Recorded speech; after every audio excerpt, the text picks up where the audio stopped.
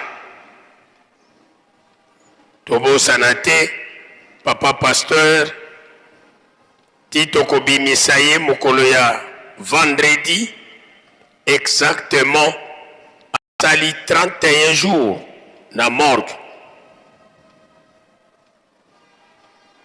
esika wana biso nyonso ba responsable ba mouvement association ba chef de camp montant oyo bakatelaki biso toyebi yango malamu malamu to se mettre à jour awa métier ya Ngombe Kintsuka tokokunda Révérend Mubenga oyo azalaki moko ya badoyen ya RDC nyonso wana tozalela yango makanisi na banza pona lelo tosilisi boye okombo ya tata mwana pe tata Molimo Santo tozongisi maloba na fliki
ngai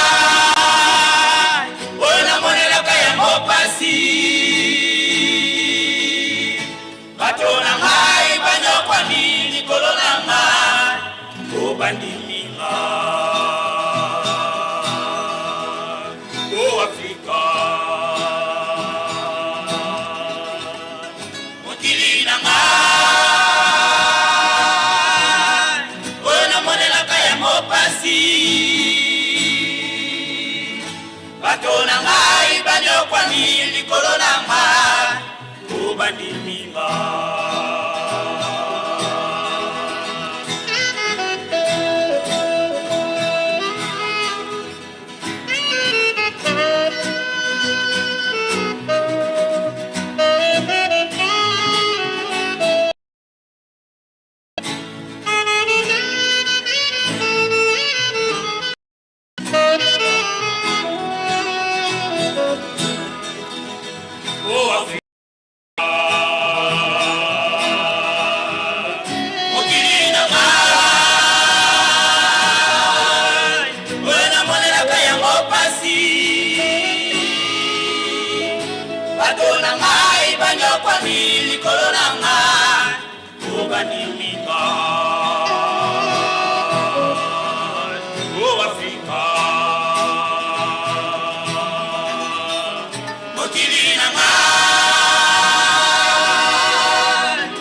na Asia.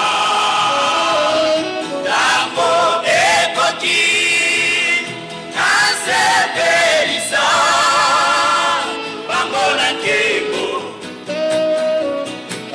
oyo nalakaka. Tango ekoti nasepelisa bango na nkembo oyo nalakaka. O Afrika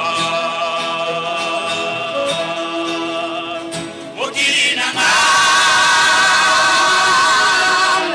oyo namonelaka yango pasi. Bato na ngai banyokwami likolo na ngai to bandimina.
Na kombo ya Nzambe Tata ya Mwana pe Tata Molimo Santo awa to rappeler ce quelque ndenge bayebisaki biso tango tokobanda ntsinza esengeli bimbelekela nyonso tobimisa yango to éviter badérapage pe commission d'organisation ya fête asengi na biso nyonso ba responsable à tous les niveaux, tous les capons na ba versement ya ba différentes rubriques au tozali na yango, notamment $10 ya misala, orgamat, reboisement, pe bongo na bongo. Bisika pe tokomeli tozala vigilant, moto na moto batela biloko na yo pe batela biloko ya baninga. Ezala tango tozoko matana mbanza tutango tozokende kosokola. Oyeba kotika batu na bisika oyo tozali kolala. Natina ya marche joyeuse na biso lobi o tobengi carnaval. 7 heures mise en place terminée na ba point de départ. Ba jeune nyonso oyo tovandi toto komeli na Kanfuma pe weno tokozala na libaya elongo na Fliki. Ba jeune nyonso oyo tovandi na Kankipaku pe Kamason village Ngombe Kinsuka. Biso nyonso tokozala lobi à partir ya 7 heures na Mama Mwilu Potosi eleki mbeka ya kotumba. Banza sika tozongi pona bopesani mbote faki tomibongisa. Tulombele kwa tata directeur du cabinet vana vawena kindwadi yembuta zao nsono basalanga ku cabinet ya tata Mfuma Longo fuma dibundu fulu bia onso de bilo voandili lutelama beto mpangisa no mudibundu tolovana Kiambote faki.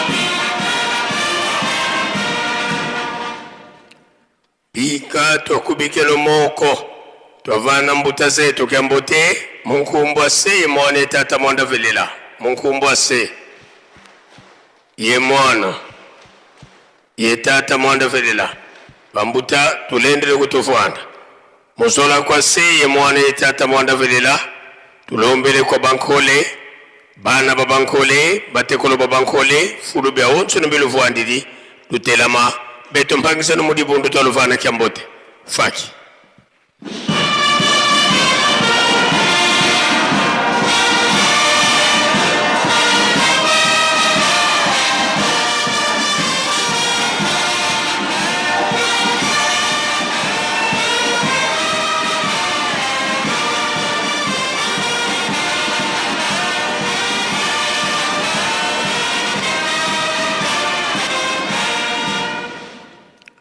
Bika twakubikelo moko twavana moni miampasi Mbote munkumbwa se ye mwana tata mwanda velela munkumbwa se ye mwana ye tata mwanda velela bambuta tulendele kutuvana musola kwa se ye mwana ye tata mwanda velela twena kintwadi ye ngudi zeto bamama bau bakalanga bimpofila beto kwa masemeto tulombele kwa bamama lo tutela mana beto bana beno tolovana Kiambote faki.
Bika twakubikelo moko twavana ngudi zetu Kiambote munkumbwa se ye mwana tata mwanda velela munkumbwa se ye mwana ye tata mwanda velela bamama ulendele kunovwana muzola kwa se ye mwana ye tata mwanda velela tuloe kiva kikada kyansuka intangu tutelemesanga sedieto twena kintwadi yesereto tata mfumu ambanza tata nloengisi tata nsongya nzila sinzidi ditwa sisula mu Yerusalemi toka muna 1921 kasiswa mukengila Yerusalemi mutungisa dio yevyengisa dio na telumbukia unu tata mfumu mbanza vuendi yeto mukati kwa Yerusalemi yesimbili salukiani na kekete bonso mukasisu lwakyo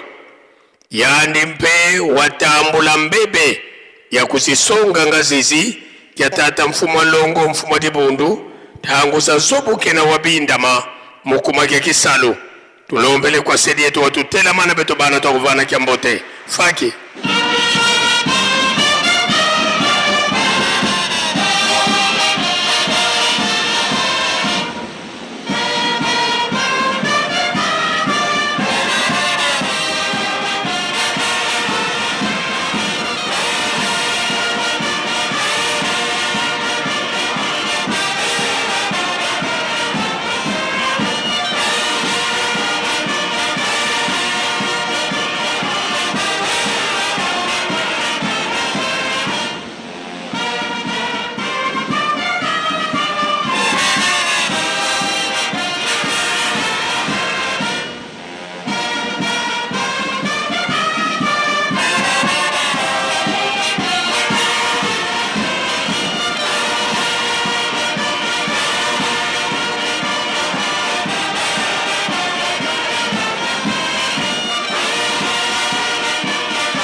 bika twakubike no moko twavana sedito kyambote munkumbwa se ye mwana tata mwanda velela munkumbwa se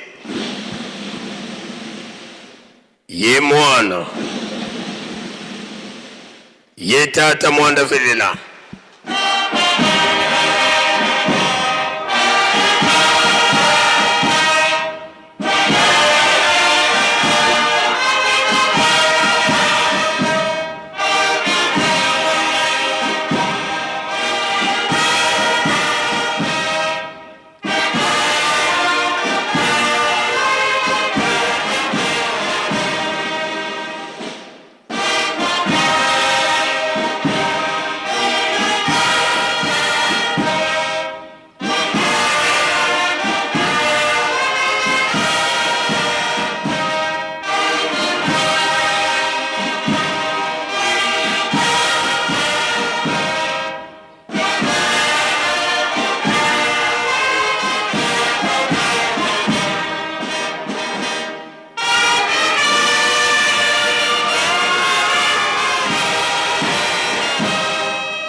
tulendele kutovwana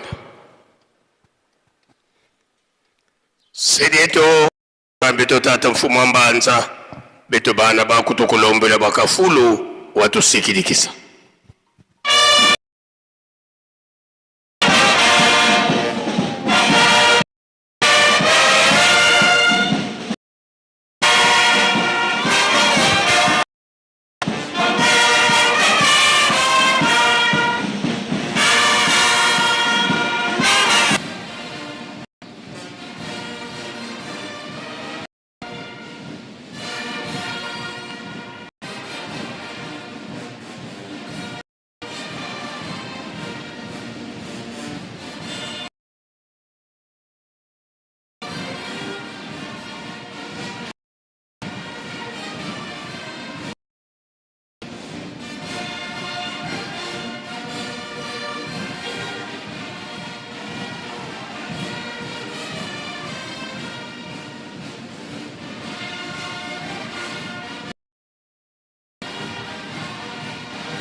Tusame. Ensambu zange mfumu wetu Yesu Kristo yozola kwa ngitata nzambi wasi yontwadi watata mwanda wa velela bika kwa masikilanga munaito tuka ya kwa ilimvu se ye mwani tata mwanda wa velela. Amen.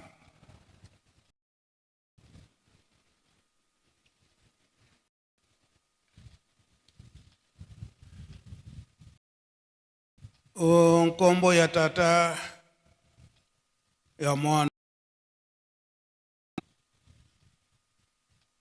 lelo tozana date ya le 4 août l'an 2026 oyo tozali kokanisa maleka na 1951 na date oyo soki batata batikalaki kolakisa biso badate nyonso oyo ndenge ezali koleka na kati na lingomba ezali na ntina badate wana ebunga na biso te po ete tokanisaka batata likambo nini yango ezalaka tolandi ba témoignage ya bato na leta pe ya bato na mangomba oyo baye kokanisa na biso elongo na mokolo oyo na kati na Yerusalem. Batei biso mingi. Biso kolo likambo. Tolobi nini. Biso ba jeune. Ezeki. Union de la jeunesse kimbangiste ya mokili mobimba. Bango batei biso balobi ete na ministre alobi ete tokosama te ke bayebisa biso boye ke tozali nanu bilenge. Toza nanu bilenge tosala ndenge elingi biso, surtout na tango yo loyenge batei biso. Papa gouverneur ya Mai Ndombe alobi ete nkamba eza kaka moko. Koloba ete biso kolo likambo tososola ndenge batata batikilaki biso. Soki tokanisi na mokolo na lelo oyo ezali ke le 4 août na 1951. Encadrement ya la jeunesse, Papa Simon Kimbangu ye moko abanda yango. Koloba ete ndenge akendaki kofanda kuna na Mbanza-Nsanda du 6 juin jusqu'au 11 septembre 1921. Kolongo na ye omboka Mbanza-Nsanda na le 31 septembre wana na nzela na Mvunzu kolo Yesu alakisi ye bilenge oya kotambusa kasi bakoyokela baboti te. Papa Simon Kimbangu esalaki ye mpasi.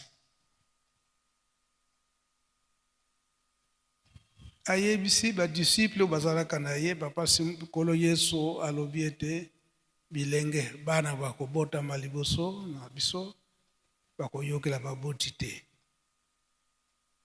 Baboti to ba disciple bazalaki na Papa Simon Kimbangu liloba na bango soki biso baboti totei eke bana bayoki na wane kozala foti na biso te totei me bayoki te.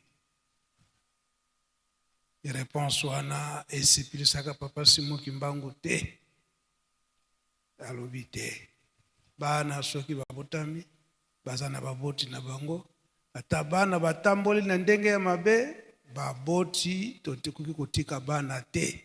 Esengeli ko encadre bango pamba te mwana azali kaka mwana.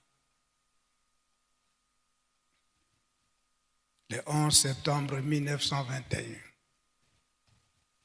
na ndenge akomaki na gombelo tete pe na gombe matadi komona ke bana babimi na ba classe balandi Papa Simon Kimbangu po bamoni ete nzambe na biso.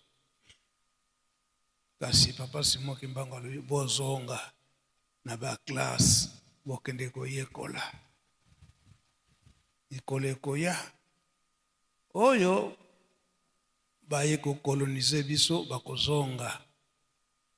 Bana na biso soki bayekoli misala nyonso bango bakotika bango bana na biso nde bakosala yango. Bana bayokelaki Papa Simon Kimbangu.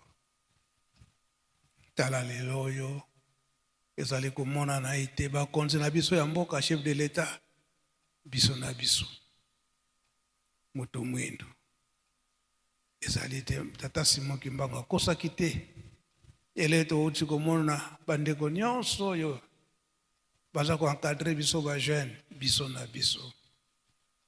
Elakisi Tata Simon Kimbangu akosaki te. papa gouverneur ndenge aza na biso awa ndenge azalaki na biso awa toyoki maloba nyonso ya apesi koloba ete papa Simon Kimbangu akosaki te encadrement ya la jeunesse.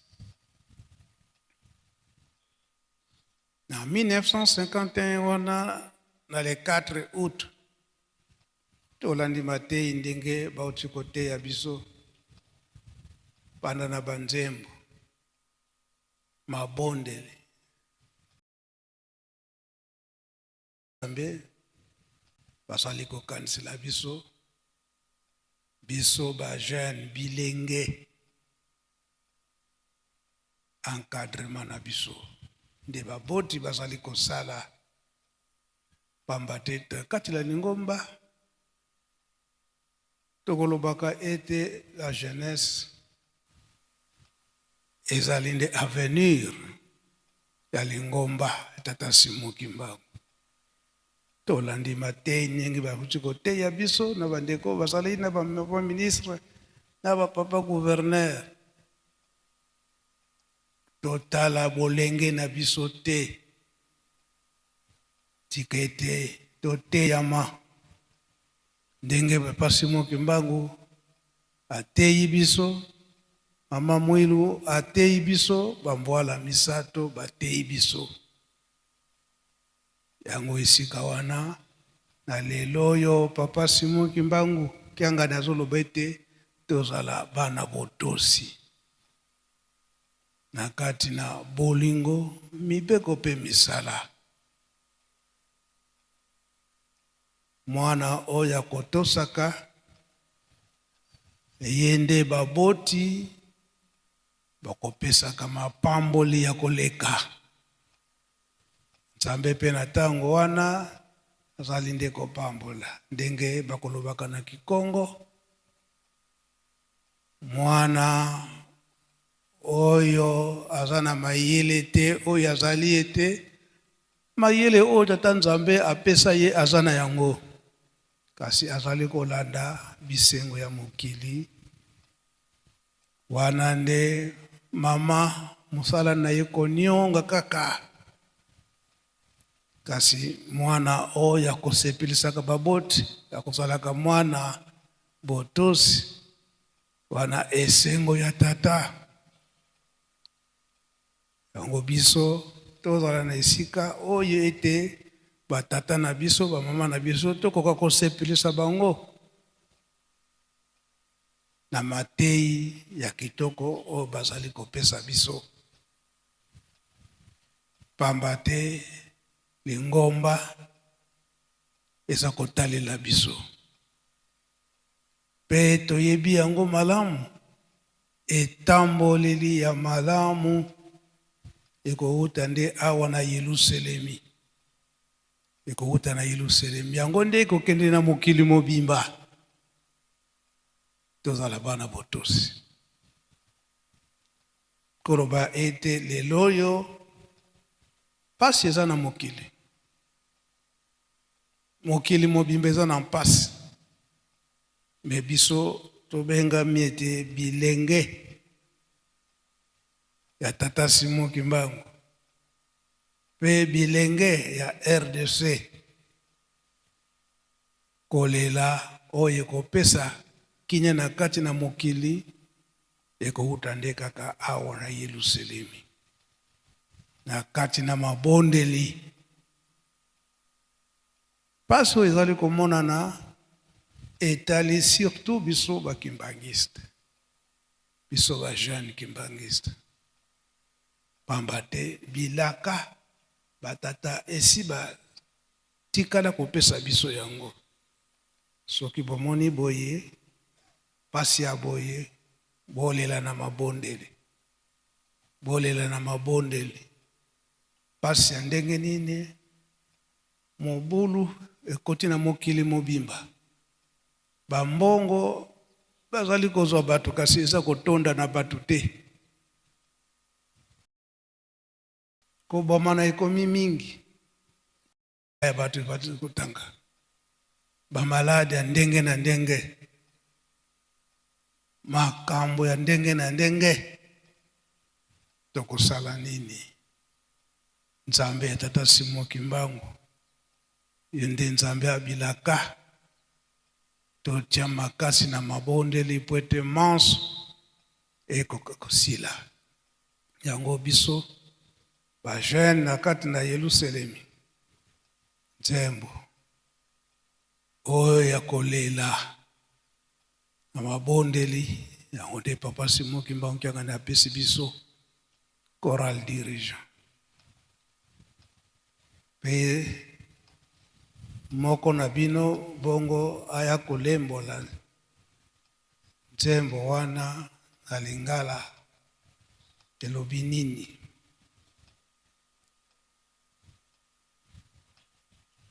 Papa Simon Kimbangu kiangani alobi ete kobondela koyemba ezali kobondela mbala mibale.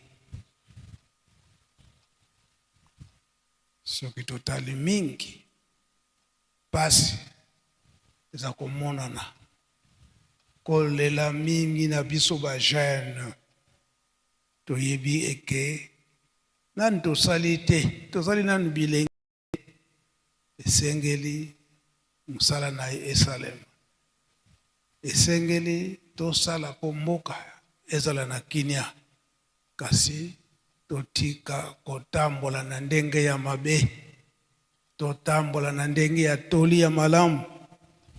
Yango choral dirigeant.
Na kombo ya tata mwana pe tata molimo centre. Merci papa na micro pesi biso pour na explication. Nzembo ezali nzembo ya mabondeli ndenge papa uti kolobela yango makasi na biso nyonso ezalaka na mabondeli po yango nde monduki na biso. Nzembo elobi boye kuna toyembi yango na Kikongo awa na Lingala elobi boye pona bayeba koka na mosala oyo. Pona bayeba koka na mosala oyo. Na likolo kembo esengo banzembo ya esengo ya bosepeli. Banjelu kuna na likolo kosepela na kosepela. Kasi biso awa na se pona kimia. Banjelu na likolo kosepela na nini tozangi kimia. Tina nini tozangi kimia. Bitumba. Bitumba yango wapi? Bitumba na bitumba na leta. Na bisiko koyeba teke bitumba ezalaka me ezali.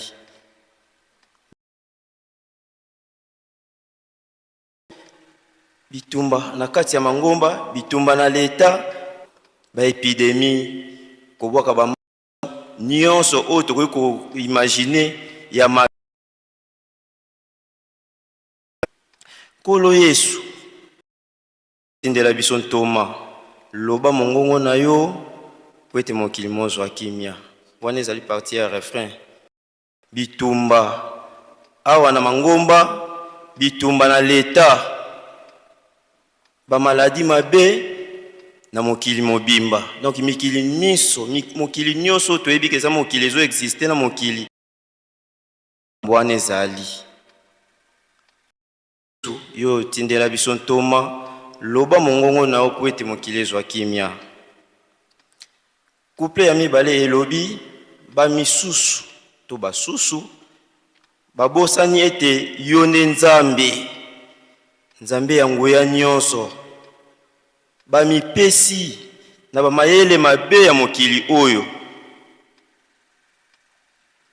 Kolo Yesu Bela melangai. Donc auteur azo sambela azo senga. Ba misusu ba mipesi na ba maele mabe ya mokili oyo. Ba bosa ni kutuke yonde nzambe, nzambe ya ngoya nyonso. Kolo Yesu bela melangai. Ezali interpellation pona biso ba o tozo profiter ko sala mabe na kati ya mabe, pasi ezali me biso susu to bakisi susu pasi na kati ya pasi. Tozo bondela pa tata nzambe akosunga biso me biso to bongisa ezaleli o tozana yango posa. Kolo Yesu o akopesa biso bapasi nyonso o akopesa biso solution ye azali na biso pembeni. Papa tosilisi bongo na komba tata mona. Merci papa dirigeant. Merci chorale dirigeante, merci Faki. Koloba ete biso pasi na biso nyonso pesa yango pa nzambe na biso. Nzambe na biso ndi tata Simo Kimbangu. Biso ba jeune ba tembo elobi ete tobosani ke nzambe na biso mingi na mayele ya mokili. Kasi mayele ya mokili yango te mtu kopesa biso kinya. O ezali komona na biso ba jeune na mokolo na lelo.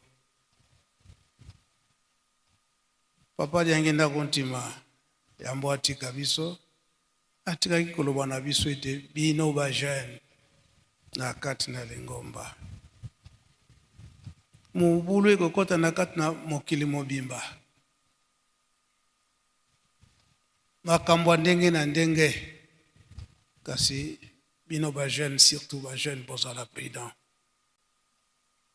tozala bana bososoli pamba te ye alobaki makambo yango ekobanda à partir ya 2000 ekobanda à partir ya 2000 kasi bokota bilance wana te bozala makasi na mabondeli po ete bokwea te na baturbulence nyonso wana. Tala na kati na mokili mobimba na mboka na biso RDC banda 2000 kambo nini yango ezali koleka na kati na mokili kino lelo oyo 2026 balobaki ete tozala kaka na kati na cercle tobima te pe totala à partir de 2000 kino lelo le 4 août 2026 nani yango aza kobundela biso etumba yango oyo toyebi eke Papa Simon Kimbangu Kiangani tozala bana ya bososoli 2000 wana Papa Dialunga na Kiangani alobi ete makambo ndenge na ndenge koya kasi botonga Yerusalemi malgré na mpasi nyonso wana botonga Yerusalemi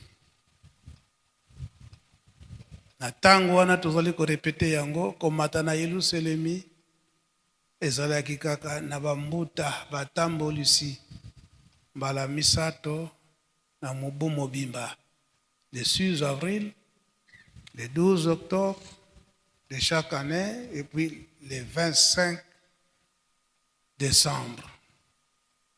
Tango wana Noël ezalaki le 25 décembre. Papa Dialunga na tikali kobongisa à partir de 2000 wana alobi ete lingomba si jeune bomata a Yerusalemi mpona kotonga nkamba Yerusalemi ya sika akaboli biso mouvement nyonso faki mutabandaka le 6 juin banda tango wana Papa Simon Kimbangu Kiangani atikali ko organiser ndenge bayokanaka na Papa Dialunga na ndenge nini biso nyonso tobanda komata na Yerusalemi oyo biso ba jeune ya mokili mobimba bapesi biso date ya le 4 août de chaque année tososola na isika wana tozala bana botosi sika tozali kobima libanda malgré ngonga si ekei mais ndenge batindi biso toye kotonga mabondeli pe misala imbielekela oyo toye nango totia po ete esala misala kino milulu na biso ekosila tolanda toli ndenge batata bateyi biso na kati na bolingo mibeko pe misala nkombo wa tata mwa mpe tata molimo santo amen. Ika twakubike no moko twatonda lusiku musu yelusia musu tutambuli kwa seli yetu wa nzambi yetu munkumbu ase mwane tata mwanda velela munkumbu ase ye mwana ye tata mwanda velela.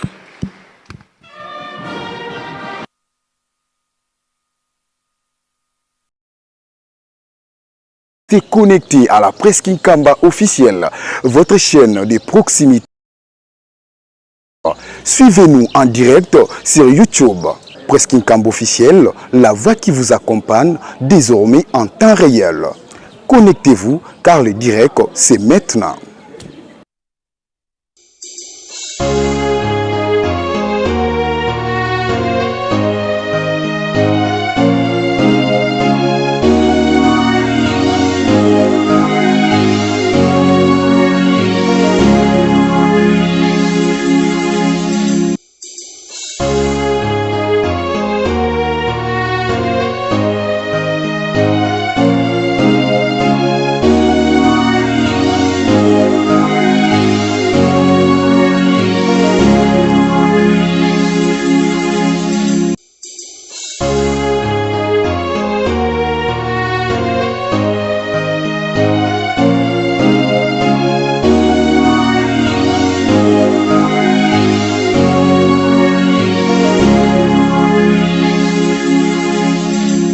tozala na esengo bapapa bazali koloba na biso ete tozali bana mapamboli tosimba mosala Est-ce que mosala ya pamba ezalaka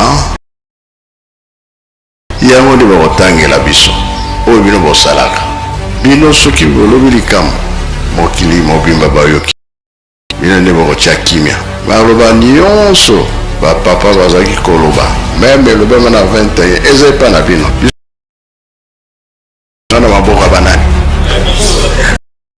naza pre oyo ezaliki bapapa balobaki te oyo elobi nkamba oyo komwana na nkamba mokili mobimba fo balanda yango bayoka yango alobaka be alobaka te tokokokisa biloko wana tokokokisa te ebandi deja monde fo balanda bayoka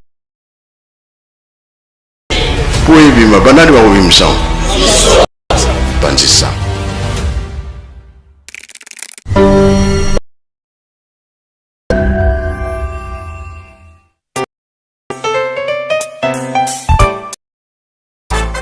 Bonjour à tous et bienvenue sur cette chaîne YouTube Presque Nkamba, une nouvelle chaîne créée officiellement pour vous donner l'actualité de Nkamba dans différents programmes comme l'émission Plateau des Pèlerins, l'émission Opinion des visiteurs de Nkamba. Bref, toute l'actualité de Nkamba sera disponible tous les jours sur cette chaîne YouTube. Surtout, abonnez-vous massivement car le meilleur reste à venir.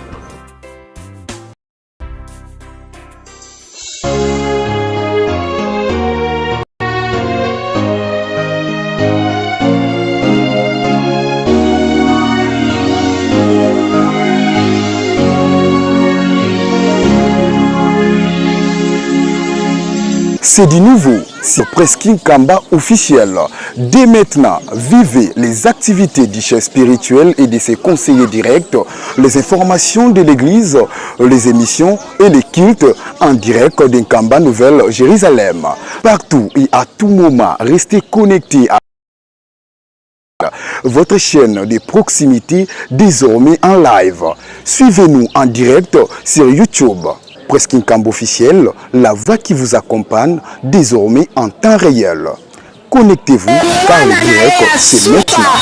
Papa Jangenda Kusima Joseph na Lulu Abro oyo tobengi lelo Kananga bilenge oyo akosala na bango na kati na Lingomba na 1951 ezali pembula Papa Simon Kimbangu atikaka biso engeli apesa bana mwana na ye Papa Jangenda bilombe kasi bazalaki ya mutu makasi ya Papa Simon Kimbangu alobi na ye yo bilenge ya mokili mobimba pe bilenge biso banso tomati ana ngomba ya bule nde tokopresente bino ekipe nyonso toza na bacameraman baspeaker batechnicien baphotographe baye bazali kozwa bilili mpe kotinda ngo kosambo bilenge ezali kokela awa na ngomba ya bule na kati ya nkamba yerusalemu ya sika mboka esantu mboka oyo evandi tata nzambe nkolo yesu mpe tata molongo mosantu nde na teknike kuna tozali kosunga mabongo na bilenge ya bana mboka ya sikisiki tozali na papa Damas tozali bongo na papa Emani tozali bongo na mbuta na biso tozali na mama Mimi mpe na kati ya kamera tozali komona baye bazali kozwa bilili tozali bongo na papa Patience tozali bongo na papa Redi tozali bongo na papa Jimmy bongo na bongo mpe papa Beni Iba baphotographe tomoni bongo Marie Tiwasisi Lwabio tomoni papa Info Dialou nyonso wana mpona kokomisela biso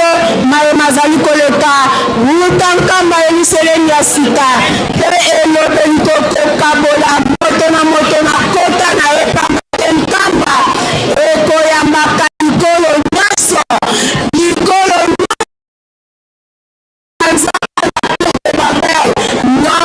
ekosanga sama awa na nkamba esika babeli ya sika etongani mpe bikolo nyonso toyekosanga na tokomi bongo ekolo moko ya tata Simon Kimbangu.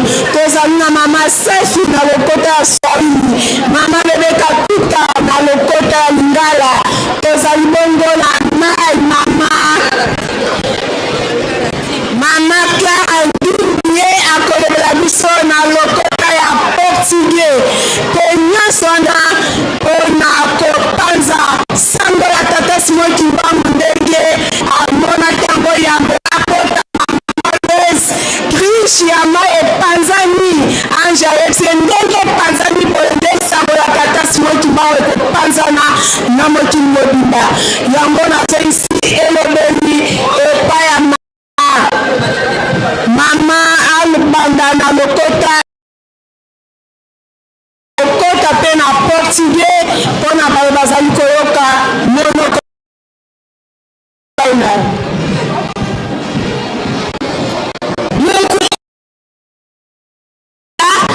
matondo mama Marine Mvai lumbu kia kinene lumbu kiki ilumbu kibokolovo dia international Jeune Banzaya Vimba tuka muna le 4 août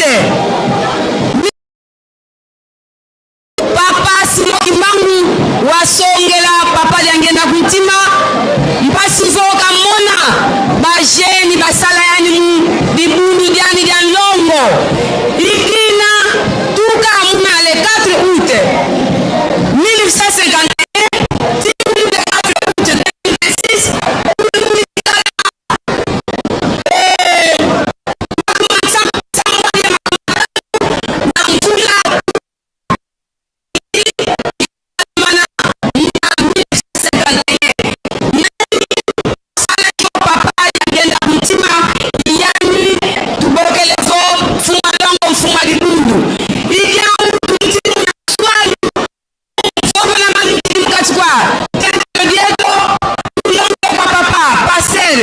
papa Jean Bekonda eyamba yani tutangiri mikanda mitanu yani sikili muna mkanda wa vala mumona tunaba mama bao bakalanga kibati masemeto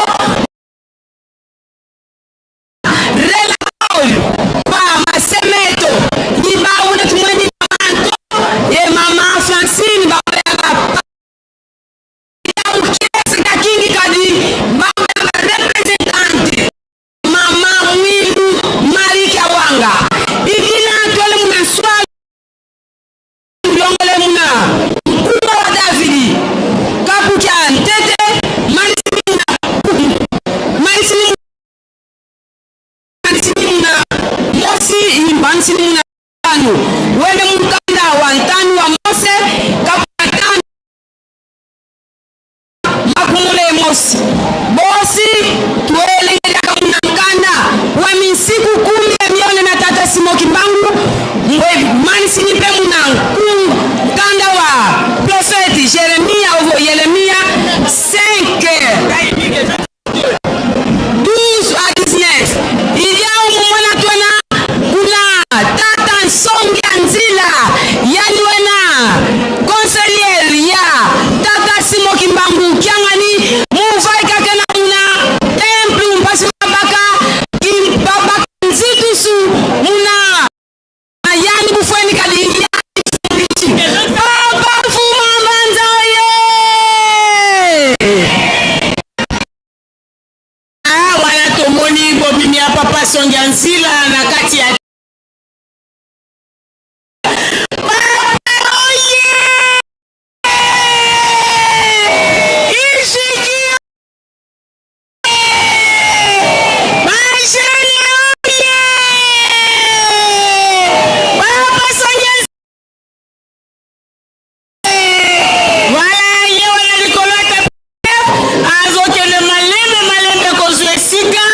Lokumpe Kembo Pambate ebongi na ye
harusi ukuwe pia kama vile watu wote.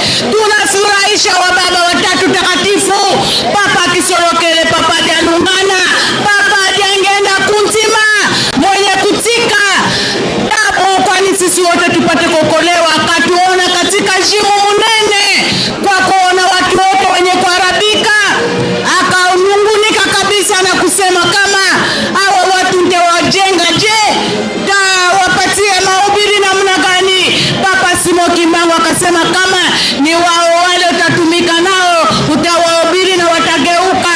Ni sisi wajane wa dunia mzima, kusini, kaskazini, mashariki, magharibi, wanajaa kama Yerusalemu kuja kuangalia Mungu mwema. Ndiye Baba Simon Kimbangu Kyang'ani mwenye kutuonesha namna gani tutaingia katika mbingu takatifu kwa kuweza kujenga kama Yerusalemu. Sisi wote dunia mzima tunaalikwa, Afrika, Ulaya, Amerika, Asia, Oceania, sisi wote tukuje kujenga kama Yerusalemu. Kama netuita sisi wote tupate kufurahisha mji, kwani tupate kuokolewa. Dunia mzima itakuja kutuangalia sisi wa Kimbangiste, namna tunaona mama ministre, tunaona wa gouverneur, tunaona wakubwa wa leta, wakubwa wa kanisa wanatufikia hapa kama Yerusalemu kwa kufurahisha Baba Simon Kimbangu Kyang'ani. Bajeloye! Voilà.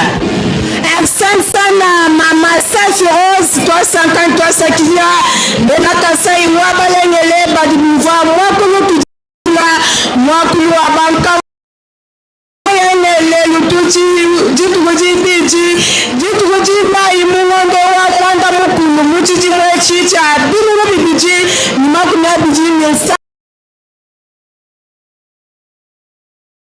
Jitukuji Neneja Bansonga Jabwe za watatu Simon Kimbangu babuya babushima baba ndamu musoko wa Chishira jinizi tukujivu tatu Simon Kimbangu nyuma mwipo musambi mukachi mwa musoko wa Kananga kulesha imwane ndatatu jangenda kutima bansonga bajimwa kwenza na bumuchimu mukachi wa Ekleza bai tatu Simon Kimbangu vumane muchimwe ujimujimu munena dikenyela pesha mwane nda bantu kajibansonga mema neba mavuba mushindu genze bibi tatu jangena ne tatu ani bantu baji mumpesha bamutu mukola mikuni mkombanyani tatu Simon Kimbangu mwanda munane wewa kujushintu mwa genze bibiabu jibeji tutu mona bendele wanzambi mumanya kuno kumpala kwa mfumu wa Yerusalemu ujumulesha mpala wanzambi nyuma mwipe musambi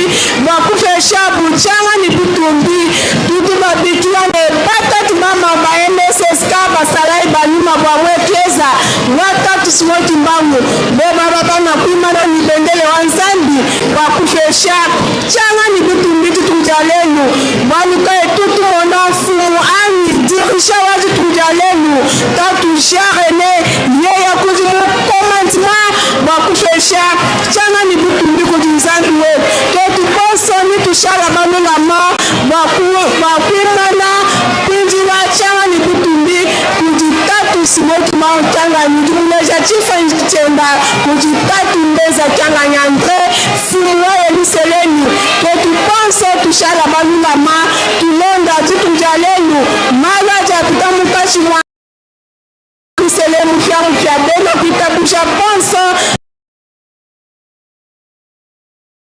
kujitatu fumamba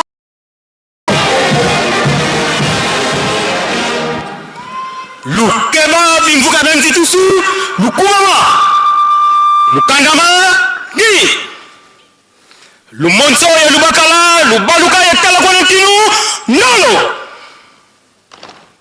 lusungi kalonga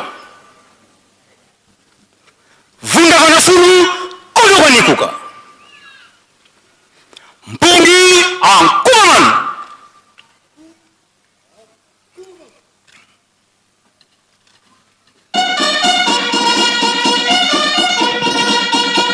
lusunsumuka nkindu lukandama ngi mukunda lukuna kini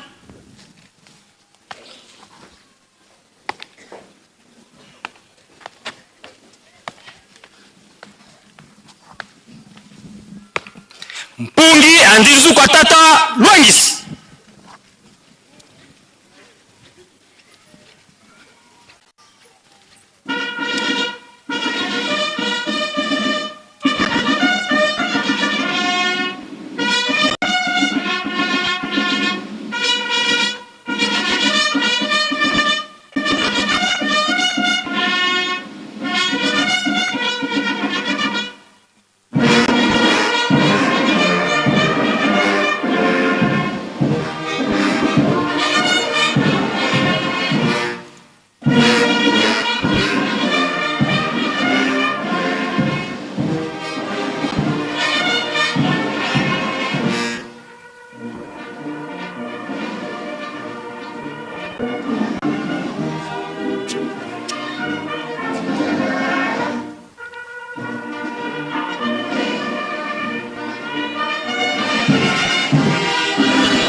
Lukulula moko.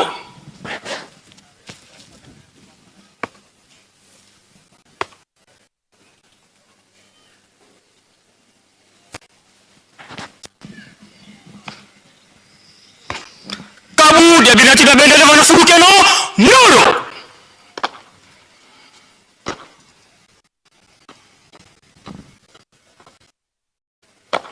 Bimvuka dentitusu baluka kulumoto nolo. Mukuru manu tunazitusu mpungi papa atufumasa oye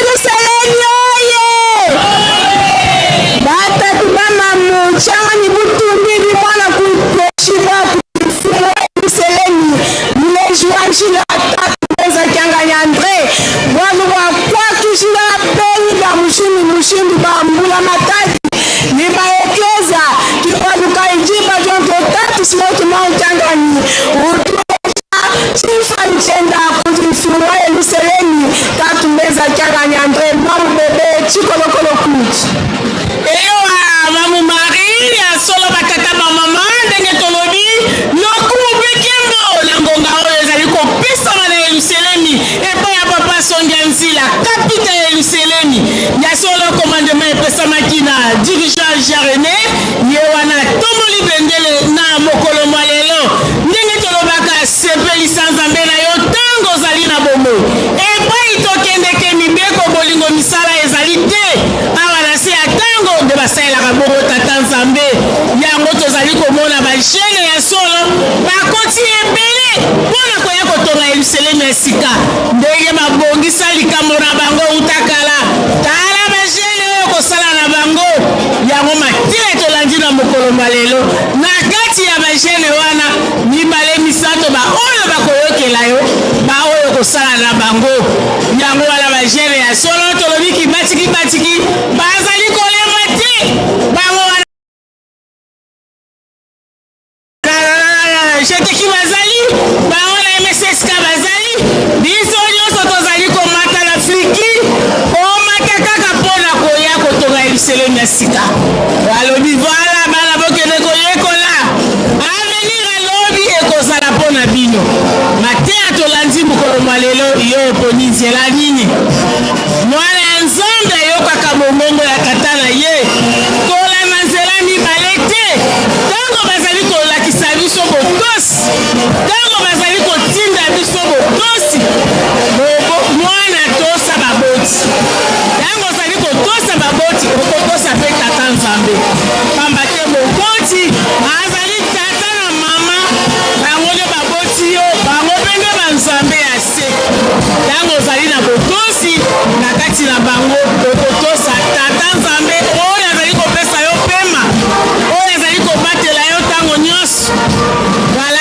ndenge tolobi tozala bana ya botosi toyotonga kaka Yerusalemu ya sika kote badistraction ya mbilingana soki ezali jene kimbangise ozala na kati te ozala na kote oyo telemi paske yo nde okoteya okoteya mokili na ndakisa ya kitoko. Wala ndenge tolobi, wala bandeko na biso ya Fafa Kimbangiste, bango wana bazali kobonga makaka mpona koleka liboso ya Papa Songianzila oyo alakisaki elongi na mokolo mwa lelo ya le 4 août 2026 awa na Yelusalemu. Yango tozalaka na esengo soki tomoni bango bazali kolakisa biso makambo ebele oyo ezali koya oyo eleka mpe oyo ekozala. Yango tokumisaka bango ntango nyonso.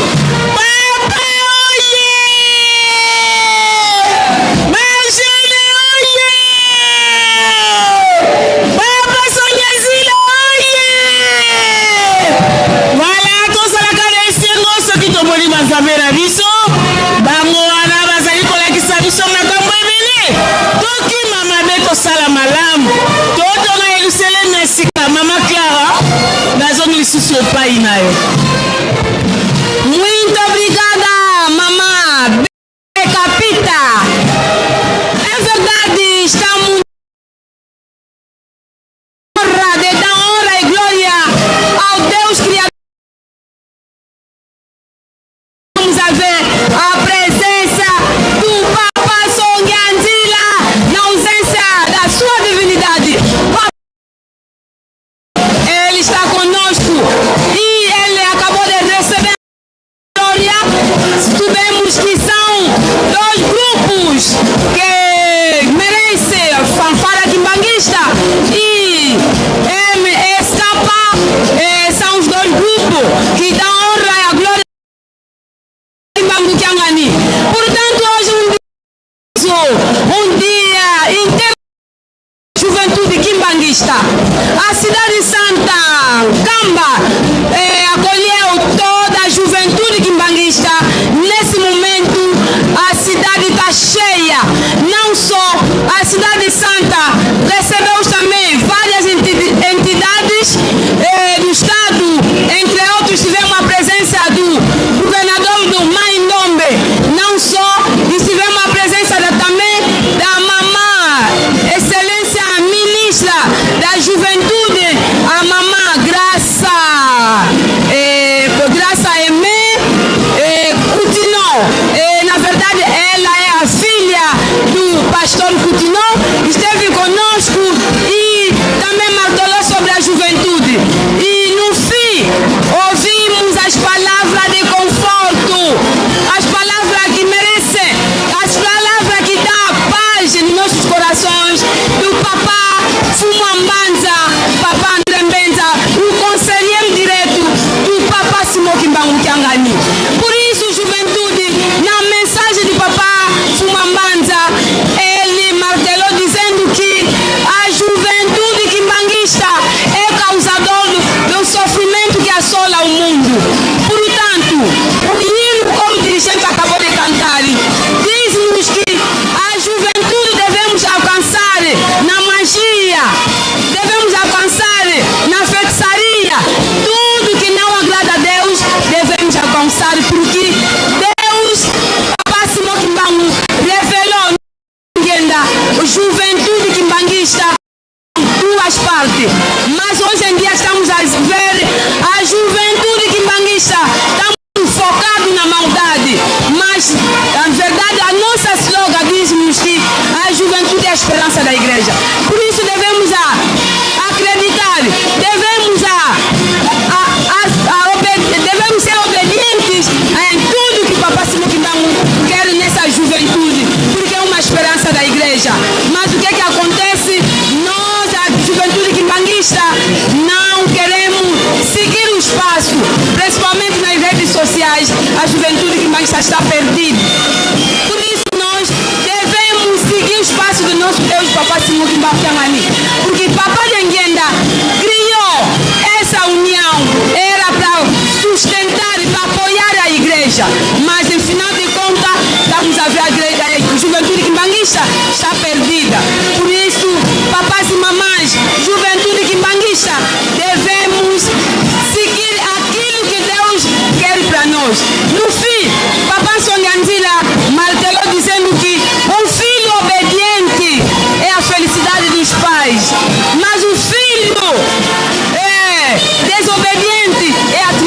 dos pais. Provérbios 10:1. Por isso, papás e mamães, juventude quimbanguista, devemos ser preparados em tudo, porque nós temos uma formalidade todas terça-feira. O papá Sonhantila está conosco todas terça-feira. O papá Simão Quimbanguianga, na sua divindade, está conosco. Juventude a juventude é a esperança da igreja. E neste momento estamos a ver os nossos filhos, pai, escapar da honra e todos os grupos também será igual. Juventude de toda a igreja quimbanguista que está cá presente, estamos aqui para dar mão no nosso Deus, Papa Simão Quimbangu, principalmente na construção de Nkamba Nova Jerusalém. Mamãe Sofia, aqui as tuas palavras. Asante sana Mama Clara. Kamba Yerusalemi iko na vibre katika wajene wa dunia mzima yenye kutiwa kwa baba Simoni Kimbangu Kyangani. Tunaona bendera ya hekima inapita kumbele ya baba mheshimiwa mkubwa Papa Conseiller direct ya Papa Simoni Kimbangu Kyangani, kwa kusema kama Utatu Takatifu iko hapa katika Nkamba Yerusalemi, mji yenye kujaa miele na miliki, kwani tuko pamoja na Mungu wetu ndiye Baba Simoni Kimbangu Kyangani mwenye kutugombania vita ya dunia mzima. Sisi wote tuweke kitumaini kwake, kwani tupate kuokolewa. Tufuate neno, anasema sisi tunatimiza na tunapata benediction. Sisi wote dunia mzima tunakuja katika Nkamba Yerusalemi kufurahisha Utatu Takatifu. Tunaona wa fanfare musicien kimbangiste, tunaona wa fanfare musicien flikiste, tunaona wa jejeki, tunaona wa sirva ya kimbangiste, tunaona wa dirija, tunaona jeteki, tunaona gaki. Sisi wote tuko katika furaha ya le 4 août 1951. Ile baba Diangeni alifanya mastajabu, alifanya miujiza, akalamusha mama katika wafu, akamrudisha katika umutu. Kweli mama Christina ndio alizaliwa katika le 4 août 1951 kule Kukananga, inaitiwa kama mji mpya hapa Nkamba Yerusalemi. Anaitonesha kama histoire vraie ile ilifanyika katika mji Kananga. Mama bibi akaenda kuzala, kweli akakufa.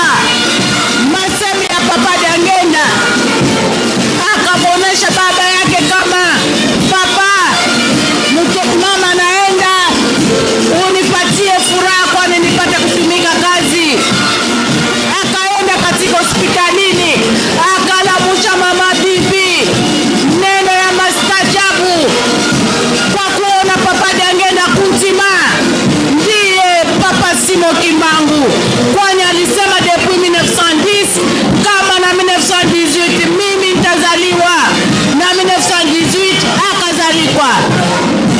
1951 tukaona Papa Simon Kimbangu akakufa kule Lubumbashi. 1951 le 12 octobre baba akakufa kule huku Nkamba Yerusalemi. Papa Simon Kimbangu Kyangani akazalikwa, kwa kuonesha kama wao wote ni mtu mmoja, ndiye Papa Simon Kimbangu Kyangani mwenye kubakia na kazi kubwa sana kwa kujenga Nkamba Yerusalemi, kwani Papa Fumwambanza alituonesha kama tujenge Nkamba Yerusalemi tuweze kupata uzuri. Ni Papa Simon Kimbangu Kyangani anasimama kwa kuita dunia mzima tujenge Nkamba Yerusalemi. Avuma mama refu. Asante sana mama Safi Rose. Bampanga mzolo ya keleka bete awa na bwala Nkamba Yerusalemi hapa. Yankele bwala ya nevanda mfumu Nzambi Yesu Kristu na Nzambi mpele Santu Papa Simon Kimbangu Kyangani na kilimu ya bubu ya ibete ya kurona bwala Nkamba Yerusalemi hapa yote na ya kusunuka mabanzeza ya mutima mutindu na hapana nandi basheni yanti ya ngimba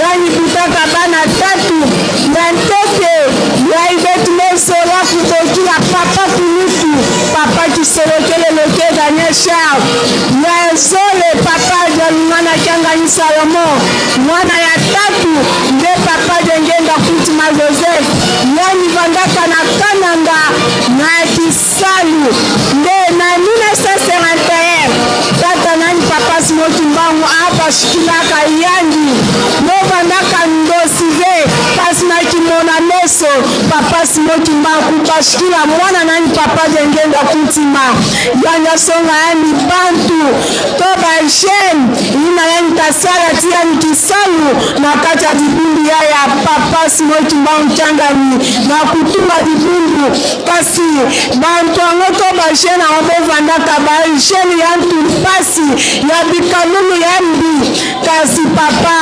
Jangenda kulaka tata na papa Simoki Mbangu bantu ngene pesa mu yantu pasi kuyai yani nenge mosi ngeta change bikanunu na bo bota bikisa mandi bota kuma bantu ya mboto ipi baina talanda nge tawa malongi nange ina nde bantu nangenge tasala tibo ina tele bashen ina nge tasala tibo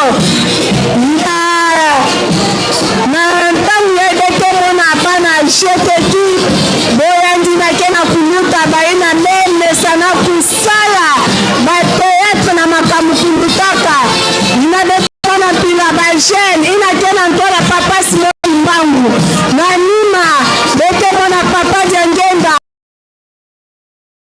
songata yani boyandi na nima bajene ya bikanunu yambi boyandi kena kulanda na nima mama bebe ndila kena nge Eyo mamu Marie wale zali kukaka Kimbangiste bazali kolakisa biso ya solo ndenge nini mukolo yango ezalaka wala tomoni papa Simoki Mbangu aye penza na papa Jangenda ayaki kozwa mama bibi esika oyo biso nyonso toyebi histoire nde balakisaka biso ntango nyonso na bebe mpe bajene oyo bazalaki na kati ya vale bango wana bajene ndenge na ndenge bato na soloka bato na pite bato na moyibi bakuluna bango wana mpenza ya solo ndenge balakisaki papa Jangenda Kutima le premier chef spirituel tala ba oyo okosala na bango papa Simoki Mbangu ya solo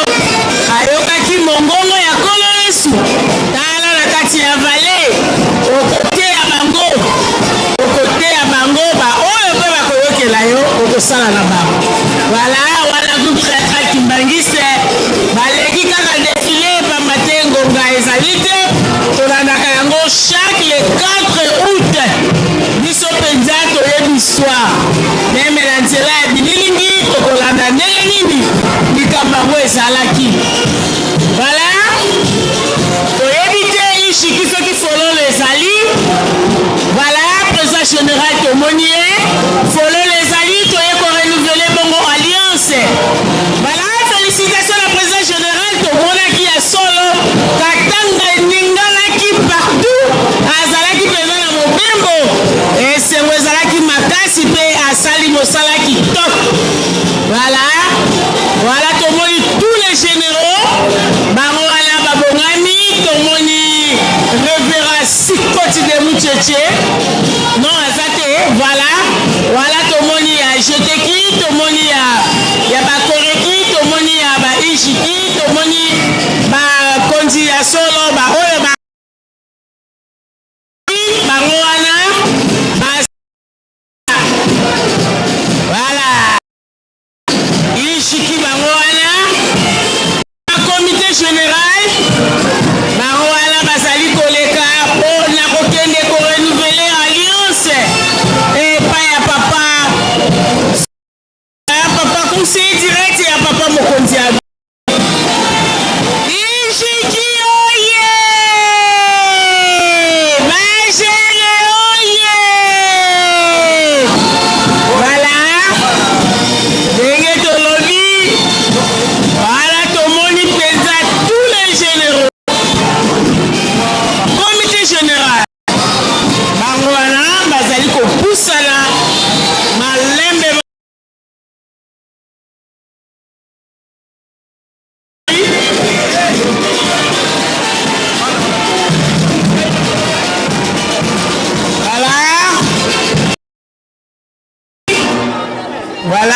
liloba ezali na nsima na programme.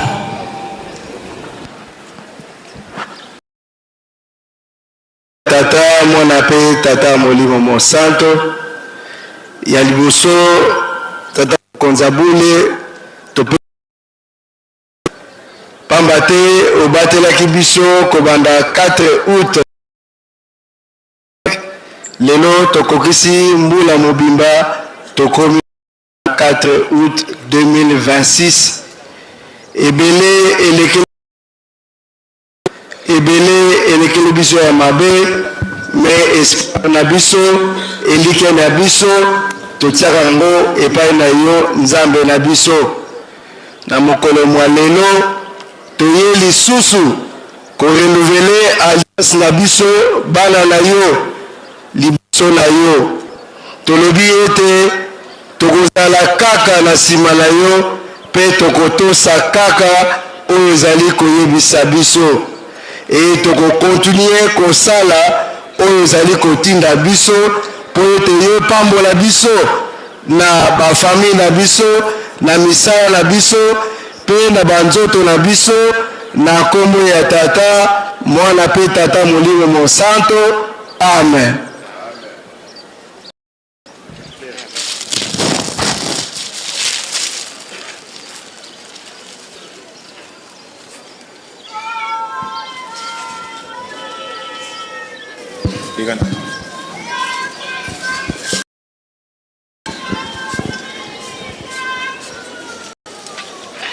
Kimbangis moye. Kimbangis moye. Kimbangis moye. Espoir du monde, Église universelle. Nkamba oye. Nkamba oye. Kamba oye.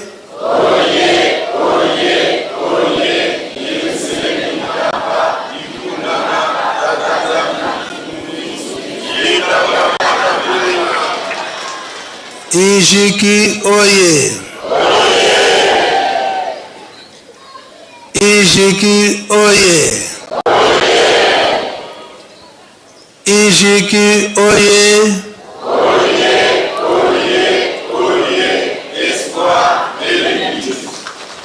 Papa Simoki Mbankiangani oye. Papa Simoki Mbankiangani oye. Papa Simoki Mbankiangani oye.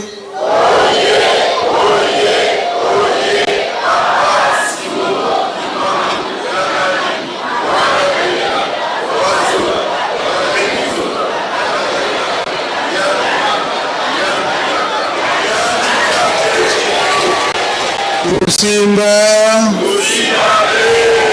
kumeka yankele o kombo ya tata ya mwana tata molimo santo na ngonga oyo emonani ete biso ba jeune toye kopesa fleur d'alliance elakisi ete totie motema na biso na papa Simoki Mbankiangani eza boye te na 1921 ezalaki na ye moko papa Simoki Mbango mpe na 1951 na mokolo na lelo bango nyonso misato ya bule papa Kisolokele papa dia Lungana pe papa Diangenda kontima bazalaki représente epai na ye moko papa Diangenda eza boye te lelo toye kosala alliance na 105 ans na papa Simoki Mbankiangani eza boye te alliance oyo toye kozongisa ye mpe esi ayambi yango pamba te esi alobi deja na biso ba jeune na nzembo ete tosala confiance na nani Na ye moko kaka. po abongola biso Tokoma banani? Capable de diriger dans tous les domaines. Na ba domaine nyonso Nzambe akokosaka. Tozala kaka bana botosi. Soki totosi batata baza prêt mpona kobongisela biso. Kasi tozala na retard te. Soki toza na retard oyo bakoleka liboso bango nde bakozwa. Eza boye te.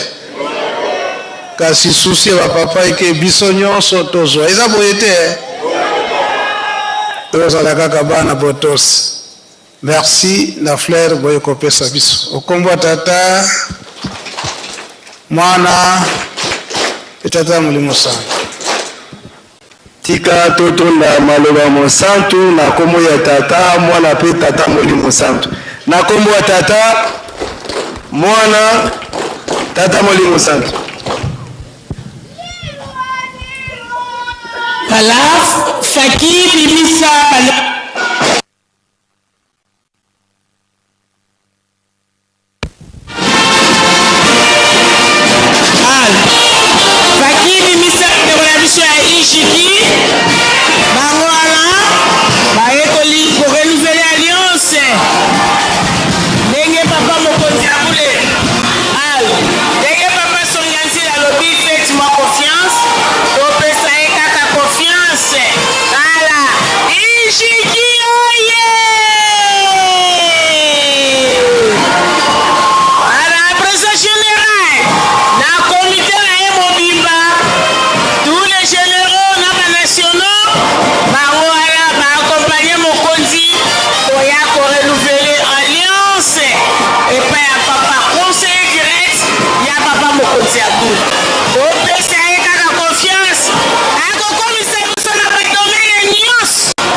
Basani mpona 3000 francs.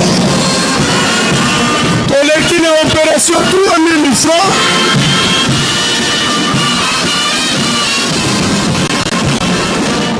Flickers tambusani biso mpona 3000 francs. Ntango nyonso tolobelaka yango. Rubrique nyonso. Luka kombo na yo ekomama. 3000 francs. 3000 francs, 3000 francs, 3000 francs. 3000 francs, 3000 francs. Télématata, télémomomo. 3000 francs, 3000 francs. 3000 francs, 3000 francs. 3000 francs, 3000 francs. 3000 francs, 3000 francs. Agent Dungana, 3000 francs.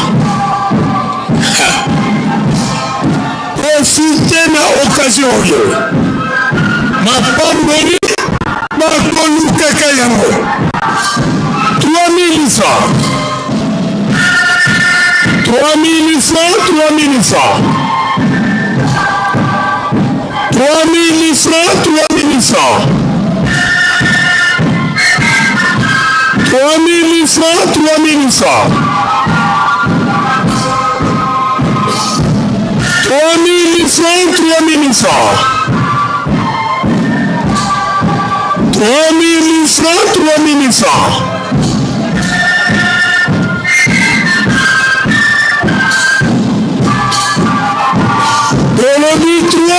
francs. Aux apprenants 5 000, 10 000, 20 000.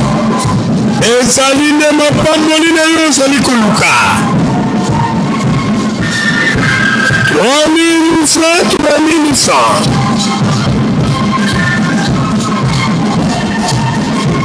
3 000 francs, 3 000 francs.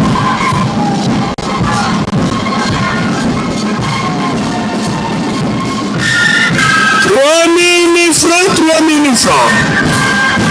Jeune, tous à la musique, si mais 3 000 francs, ton continent Tinsani, priorité, Bimelekela.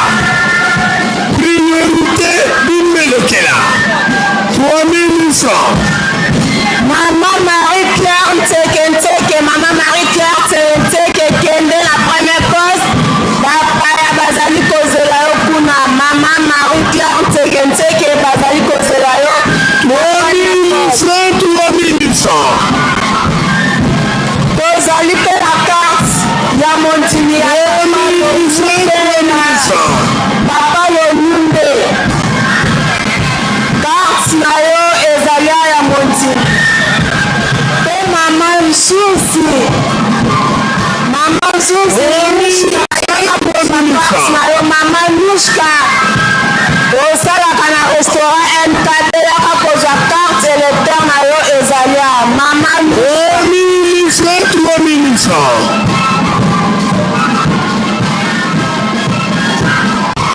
3 000 francs. Ya solo kuna domini comité ya direction générale ya cheteki ndenge bayokaki mbenda kene cadre esengeli basala na ntamba.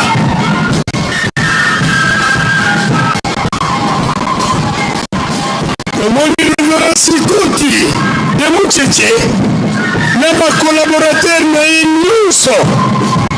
Omoni Révérend Noah.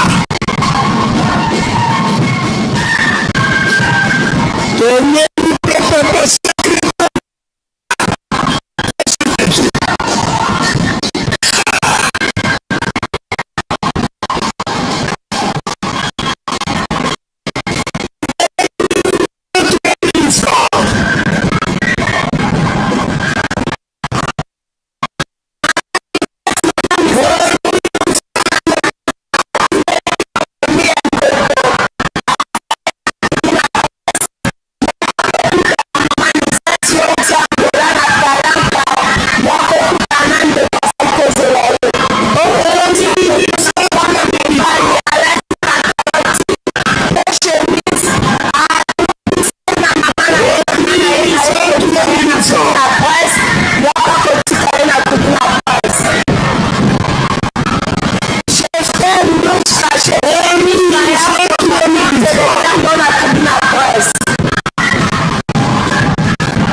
jeunesse.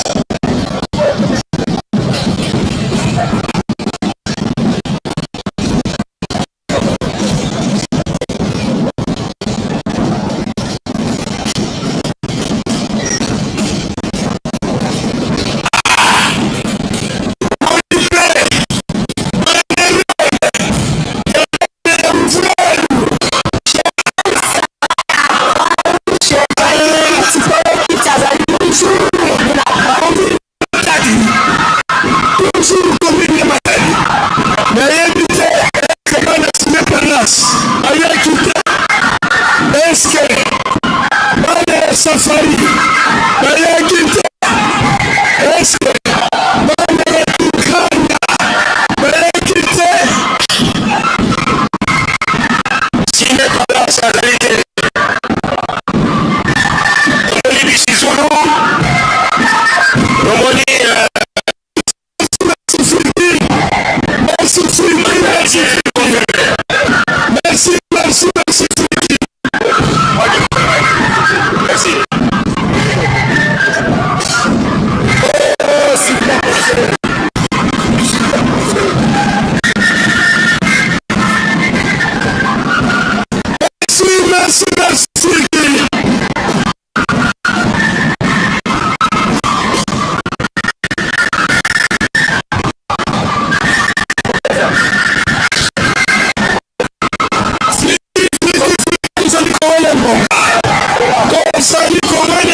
Voilà.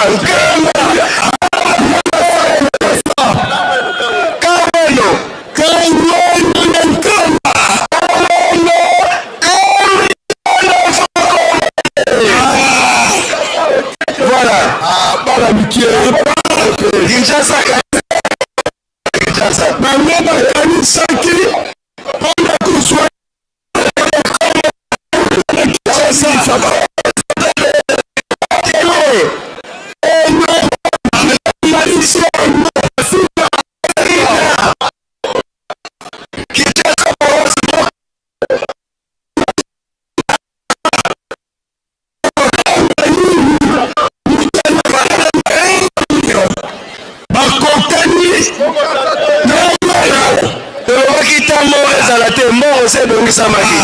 Angola, benga matulalo.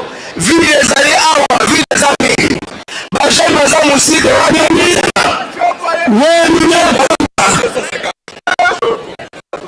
Chopo.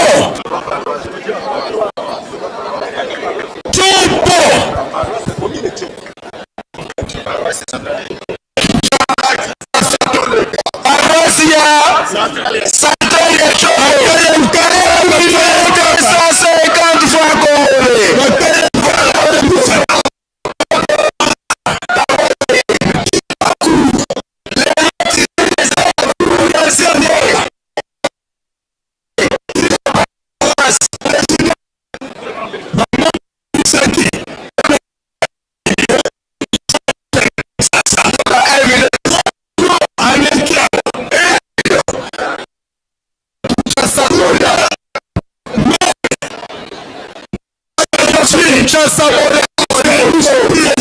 Voilà.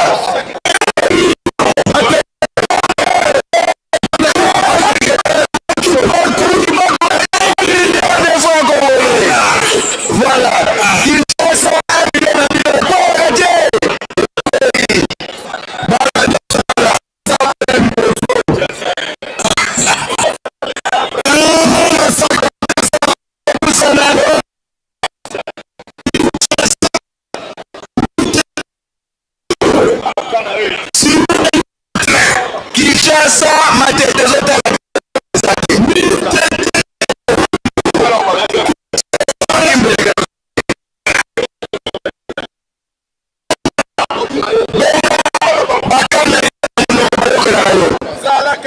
à vous l'ambiance.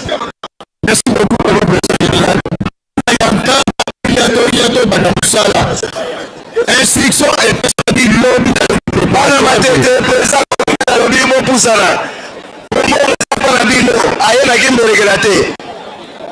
Instruction et personne qui n'a réunion préparatoire Sirichani, il faut malelo. Faites facile à 3 jours, pas au-delà de 4-5 jours, non. Faites personne qui autorisation à Lingomba 3 jours, 1 point, 1 trait. C'est bien le gradé. Le bon est c'est la binon. C'est pour le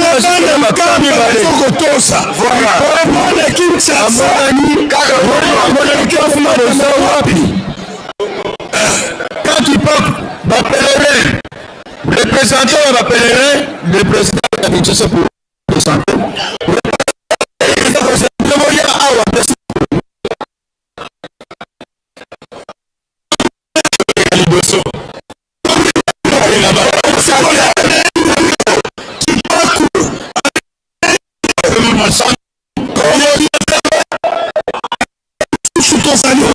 Bana Congo Central, Bana Kassou, Madimba, Ikompa, Ikis, Majambungu,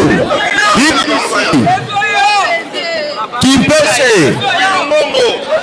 Madadi, Kura, Tela, Congo Central, Angola vie. Voilà, Congo Central. Oyo nyonso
bamuti na Kinshasa kasi solo ayebi na Angola Luanda Angola todos nós esika tozali topusana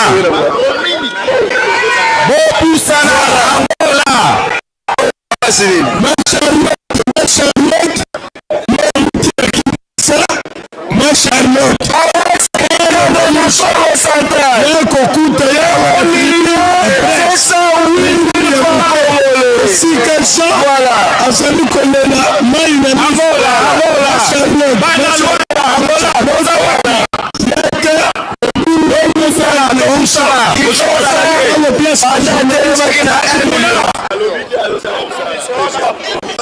bakumonali Angola tozali wapi topusana Galiema commune président général boza wapi nazana moko na bakizalaki mbele na boza wapi Galiema Angola tozali kozela bino Rwanda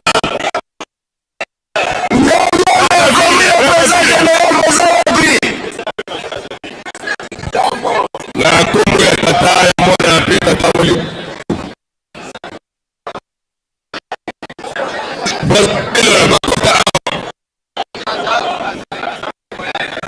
Congo Brazzaville, Congo département de Bokota.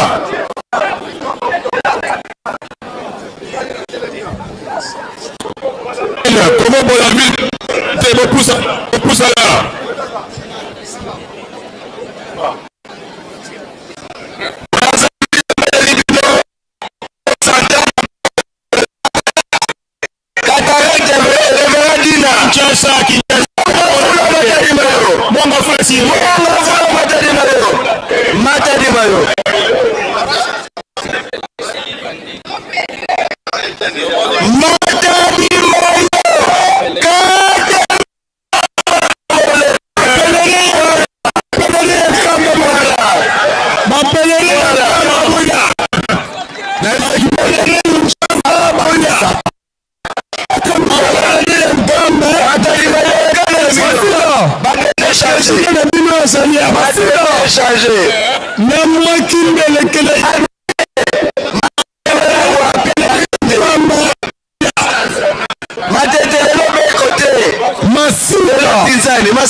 Masina mapena Congolais. Voilà. Lemba cité dans babeli kakimbelela bakimi. Bao bazali na sima ba président ba parole c'est mais on comprendre. Nous sommes à court de gras.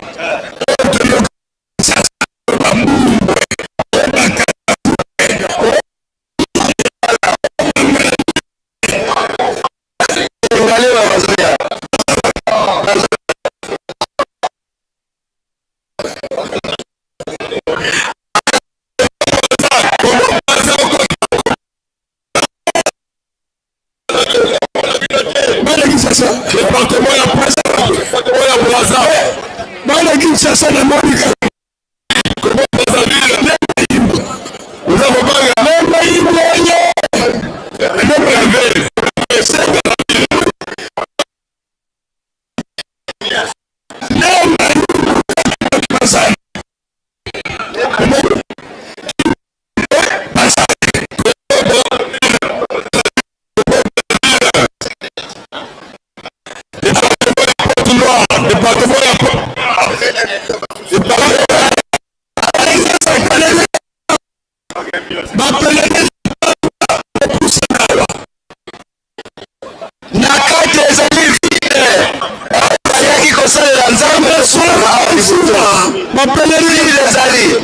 kama solo kamfuma bapelele nkamba topusana baprofesio meso tobeki biloko même bomonani paroisse baprofese bino tolobaki Tizani ezali par paroisse. Coupe pe par paroisse.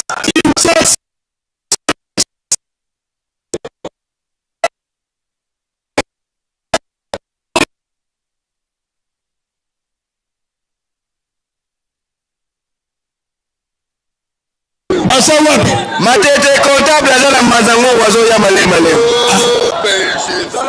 Président Azam comptable na Mazango. Congo Brazzaville, Kokota la 4. Constate au sein du département ya Pointe-Noire. Département ya Bayona Bandelo ya Brazza. Non, et ça nous et ça c'est pas Congo.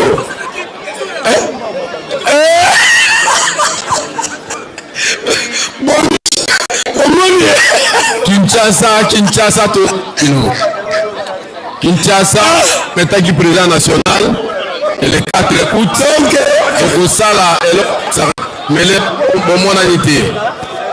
C'est-à-dire comme ça. Makarona papa passé communal. Voilà. Papa passé communal.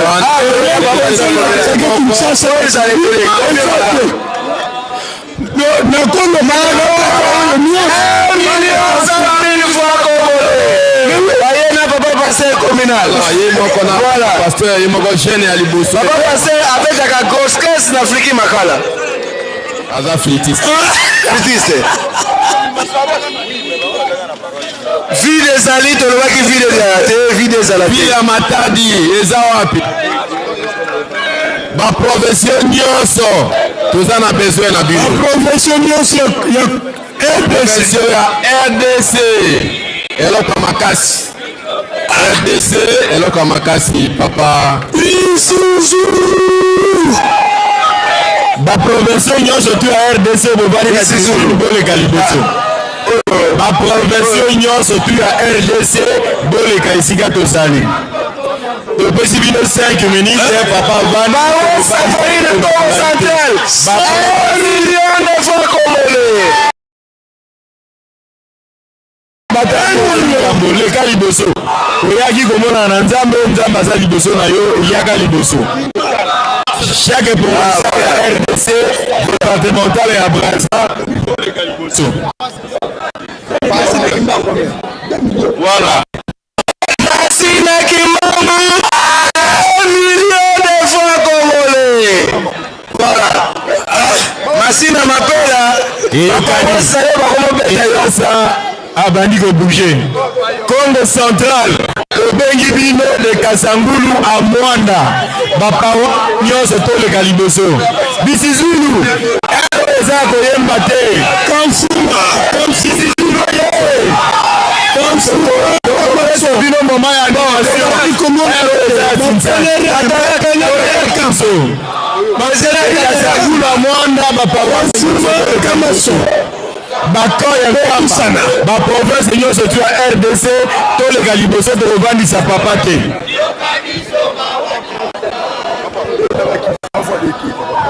Kinshasa, to ozela bino. Appelez-le Nkamba à 3 paroisses. Kansuma, Kamasowa. Les réseaux c'est mort. Matete, c'est mort. Benga kujua dini la Kongo ya suka. Dimanche émission. Bon. Dimanche émission. 3 millions. Dimanche émission. 3 millions. Kasavu Wayaka. Aïe. Champion du monde. Kasavu.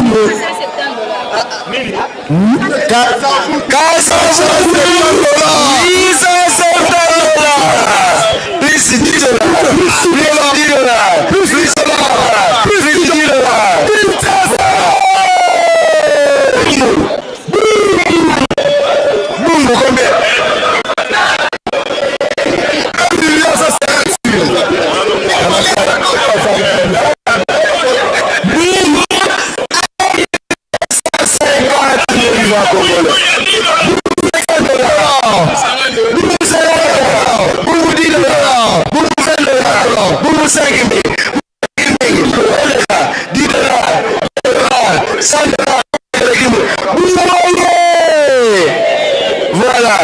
Oh, boum la boum. Boum $1000 la boum. Boum 5000.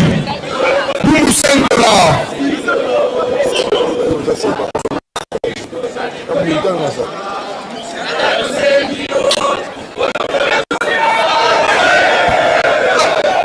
Provincial ya RDC.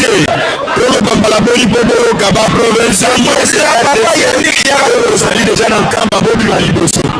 Papa wa seigneur social du comme ya liboso. Bobima. Chikapa ya liboso. C'est la peuple centrale. De Kasangulu à Mwanda pour le Caliboso. Toza na ngonga ya koumbola te, tokoumisa papa te, toza ba jeune, si ça les ala Papa Lola, Tafuma, Kombo Boaza. Kombo Boaza, Boaza. Angola, 0. Département ya Brazzaville, département ya Pointe-Noire. Bilan. Njili Lukao, 1 million de francs congolais. Département de Likwala. Section Lukao. Vous allez au Sengi, département de Likwala. Département de Pointe-Noire. 1 million de francs congolais. Ok, papa les Caliboso. Comment pour la ville de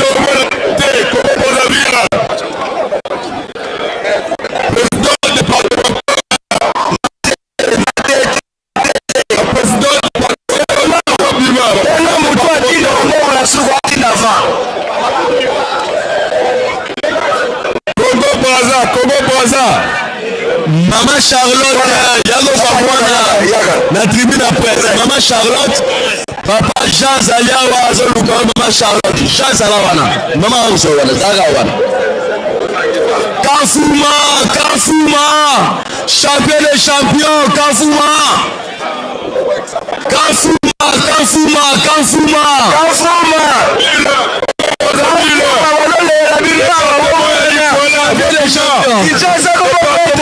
Champion Moko. Département ya Pointe-Noire, Doyaka. Président Pichou, Brazzaville. Président Pichou, Brazzaville. Président Pichou, c'est la base. C'est la base. Paro, c'est la base.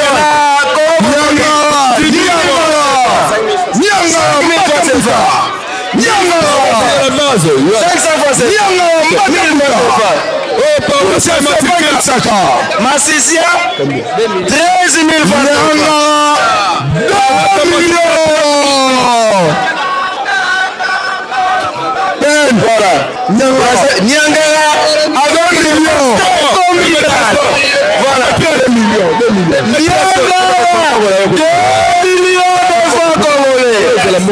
Accompagné d'un pasteur communal.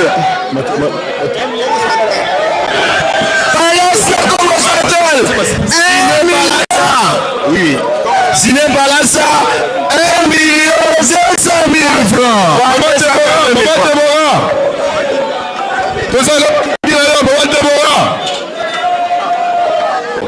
D'accord, c'est bon.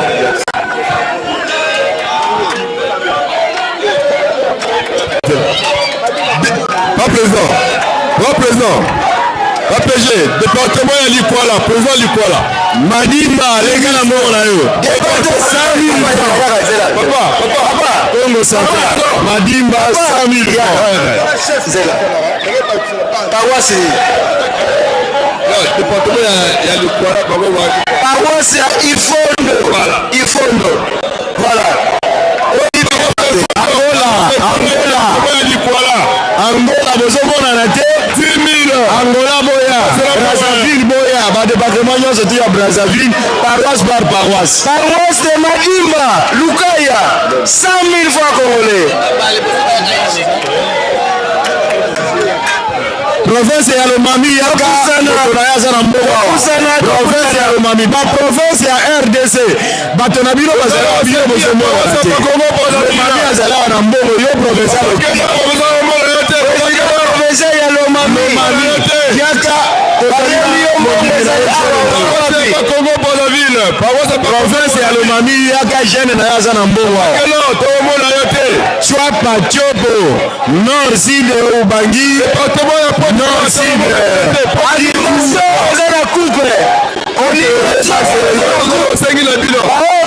Animation te, coupe te. Bisi Zulu,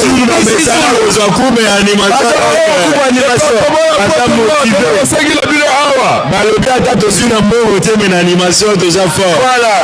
Bon, la paroisse est à Kinshasa, la Congo centrale, Kamba, les Caliboso. Département à Pointe-Noire,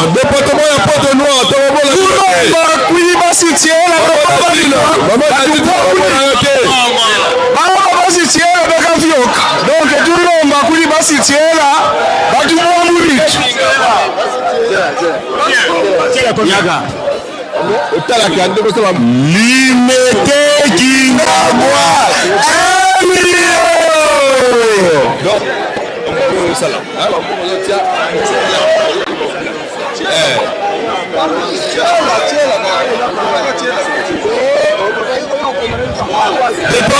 Pointe-Noire, tout le monde a vu la tête. Pointe-Noire.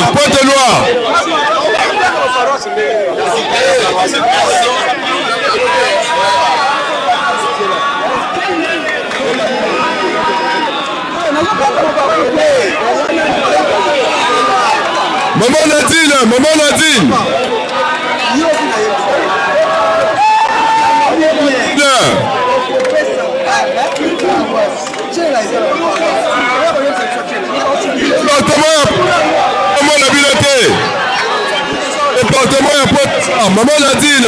Nadine.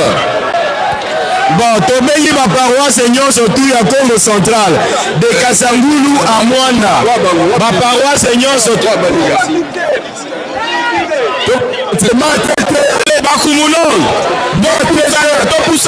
Papa Pichu, tous les communaux ya Luanda. Todos presidentes comunais de Luanda. Já está na hora. Todos comunais, provinciais de Angola, Luanda. Tiritsani ezali par paroisse Tiritsani. Parvilité. Topusana. Comité Toleka.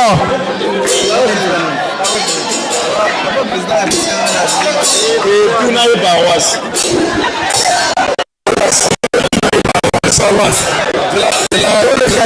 La paroisse ya Kinshasa. Ngalema moza wapi? Président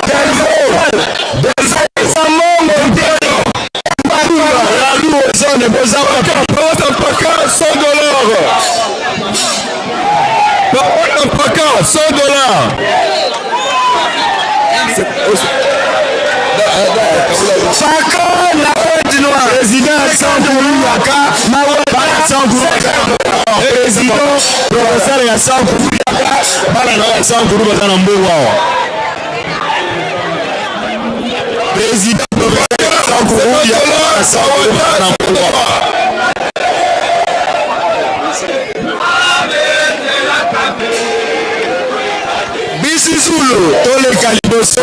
Animation. Tous les Caliboso. Bisi Zulu, toujours animation. Kinshasa. Congo central. Lualaba. Lomami. Bozawa, Chwapa, Chopo. Otole Bazole. Brazzaville.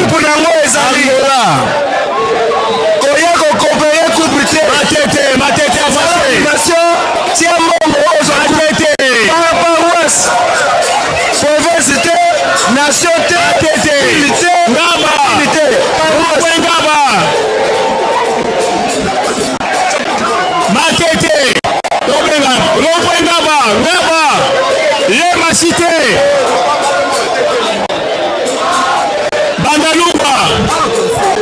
flatterie ezate na micro yaka na mbongo leka liboso otie mbongo te flatte yo ça s'est passé chapeau ya koyeba na édition secrétaire provincial benga bana na yo ya Kinshasa flatterie ezate na micro baya na mbongo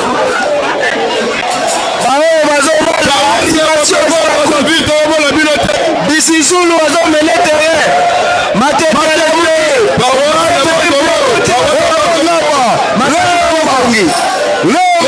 le masike kiseso kibiso nyonso liboso mayemba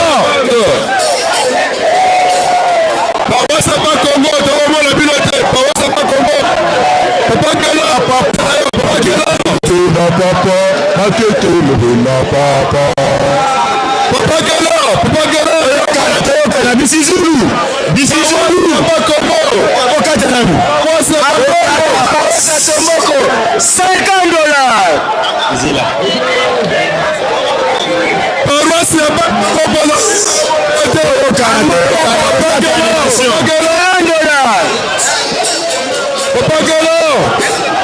Sinzandi ezali par paroisse. Sankuru paroisse Edingo yaka.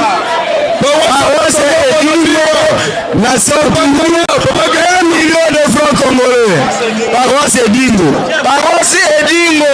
Ouais. Na Sankuru 1 million de francs congolais. Voilà. Eza makambo ya paroisse papa. Ala oyembi ndenge nini eza makambo ya. Voilà.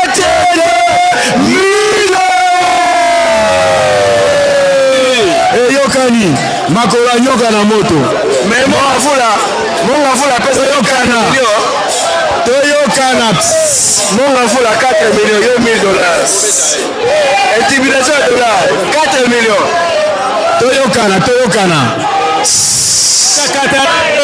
oya biesa na tribune bandeko ya bisika katara toyokana tobengami na tribune consigne eza boye totikali na 30 minutes honneur epesami ya papa na 30 minutes tokati système okosongi ekimbelekela na yo bimbelekela nyonso ezopesama lelo lobi eza système ordinaire tobengi baparoise nyonso tu ya Kinshasa ya Congo central ya bapays nyonso totikali na 30 minutes ezali ya situation euti na lola na 30 minutes honneur epesami toyokani da 30 minutes honneur epesami ozongi na kimbelekela oyo bana papa batindaki yaka kopesa banso yaka na mbongo na yo mbongo na bino yango tola konsi ya Kinshasa ntisa nekosalema par paroisse donc toya paroisse ya lalu ya biso déjà paroisse ya lalu na Ngalema combien 530 000 bueno abakisi combien $100 plus 175 000 francs bueno ayeko bakisa $100 plus 130 000 175 voilà félicitations weno Kansuma otikali na 27 minutes Kamason tozali wapi Kansuma Kamason tozali wapi plus 3 000 Angola weno président national benga bangolais totikali na 27 minutes Angola vie bolukaka nzambe yeyo bokini ye Brazzaville boya liboso ya nzambe molimo santu baparoise ya Kinshasa bongo Sankuru azalaka na paroisse ya Ebingo baparoise mosusu baza wapi okita ndeke Lumula Ponjo boza wapi boya kuna na Congo central baparoise esikali baza wapi topesa na mikono nango ezali tata moko bapesaki yo kiti tozali kobenga baparoise nyonso ya Kinshasa kobanda na Maluku Kinkole Masina Kimbangu Masina Mapela Masina Siforte Njili Chela